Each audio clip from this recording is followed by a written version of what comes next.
আমাদের স্পষ্ট কথা, স্পষ্ট পেগাম।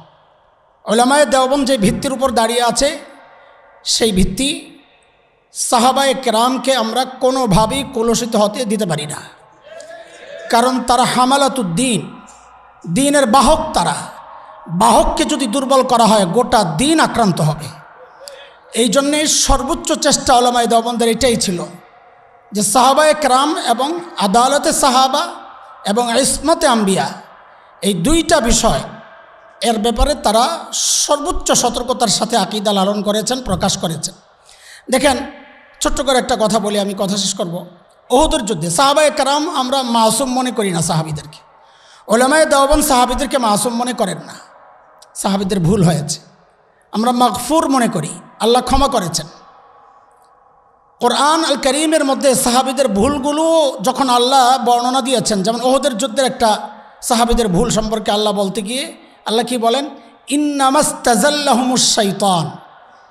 আল্লাহ এই ভুলের নিসবত সাহাবীদের দিকে না করেছেন শয়তানের দিকে, যে এই পদস্থলন শয়তান ঘটিয়েছে।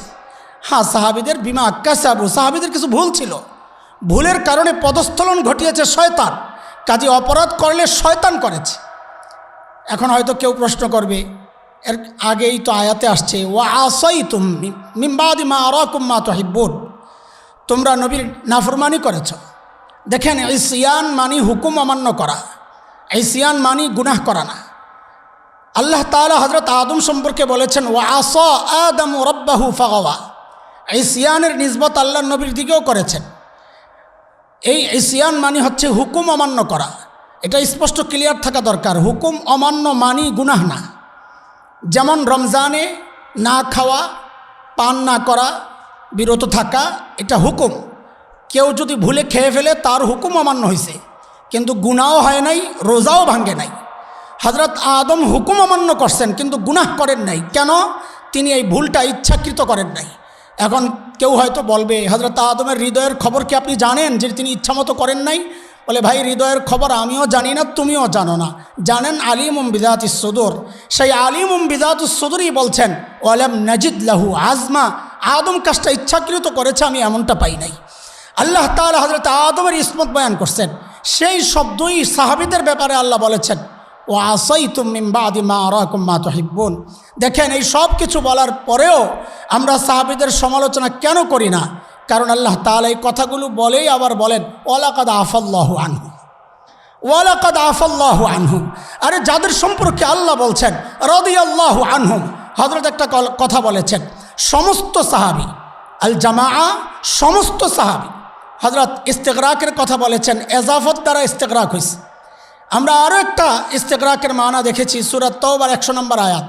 রাদিয়াল্লাহু, বলেন হাফিজরা, বলেন রাদিয়াল্লাহু আনহুম। আনহুম ওদেরকে কি বুঝাবো আমরা? এটা তো আমাদের বাচ্চাদের পড়াশোনা, শরহে মিয়াতে আমেল, ছোট্ট বাচ্চাদের পড়াশোনা। আন লিল ইস্তিগরাক মিন লিত তাবিঈস রাদিয়াল্লাহু আনহুম। আল্লাহ কোন সাহাবীর উপর সন্তুষ্ট ছিলেন বিষয়টা এমন না, আল্লাহ সমস্ত সাহাবীর উপর সন্তুষ্ট ছিলেন। এটা আহলুস সুন্নাহ ওয়াল জামাতের আকীদা, এটা উলামায়ে দেওবন্দের আকীদা। আচ্ছা, আপনারা কোথায় আছেন এখন কোথায় আছেন? কৃষিবিদ কনভেনশন সেন্টার না, কৃষিবিদ ইনস্টিটিউট। এখন কেউ যদি বলে এ হুজুররা মিথ্যা কথা বলে, আমরা আছি বাংলাদেশে, কথাটা কেমন হবে? কেমন হবে? কিছু বোকা আছে, আমরা যখন বলি আমরা উলামায়ে আহলুস সুন্নাহ ওয়াল জামাতের আকীদা লালন করি, তো বলে কোরআন হাদিস ছেড়ে দিয়া উলামায়ে দেওবন্দের আকীদা লালন করে। আর এই কৃষিবিদ ইনস্টিটিউট যেমন বাংলাদেশের ভেতরে, উলামায়ে দেওবন্দের আকীদাও কোরআন হাদিসের ভেতরে, আমরা আর বাইরে না। আমরা মাযহাব মানার ব্যাপারে আসছে কথা, বলে মাযহাব কেন মানবো কোরআন হাদিস থাকতে? কথা তো সত্য, কিন্তু মতলব খারাপ। আমরা মাযহাব মানি কোরআন হাদিসের বাহিরের কিছু না। বলে মাযহাব কি জিনিস? চাপকল চিনেন? চাপকল চিনেন? চাপ দিলে টিউবওয়েল, চাপ দিলে নিচের থেকে পানি বের হয়, তাই না? আচ্ছা, কেউ এমন আছেন বিশ্বাস করেন চাপকল পানি তৈরি করে? বিশ্বাস করেন? চাপকলের কাজ কি? নিচের পানিকে উপরে তুলে দেওয়া, তাই না? চাপকল পানি তৈরি করে? চাপকল বসানোর আগে মাটিতে পানি ছিল? কথা বলে না। চাপকল বসানোর আগে মাটির নিচে পানি ছিল? ছিল। চাপকল পানি বানায় নাই তো চাপকল পানি যদি না বানায়, চাপকল কেন বসাইছি? পানির নিচের পানি, মাটির নিচের পানি আমি ওঠাতে পারি না, তো চাপকল বসাইছি। দোস্ত মাযহাব কি জিনিস?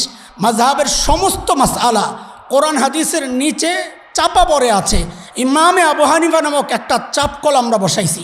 ইমামে আবু হানিফা মাযহাব মাসআলা বানান না, ইমামে শাফিঈ নামক একজন চাপকল বসাইছি।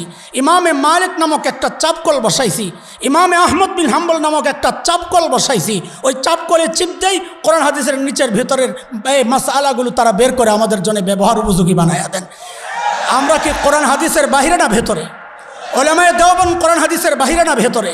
যে সমস্ত গর্দবার বোকার জাহেলরা এই কথাগুলো বলে, তারা আসলে বিরোধিতার জন্যই বিরোধিতা করে। একজন বলেছেন না, আমাদের হযরত বলেছেন, রফিকুল ইসলাম মাদানী সাহেব, বিরোধিতার জন্য যারা বিরোধিতা করে তাদের জন্য কোনো কথা নাই, আমাদের আপনজনরা যেন বিভ্রান্ত না হয়, তাদের জন্য আজকের এই আয়োজন।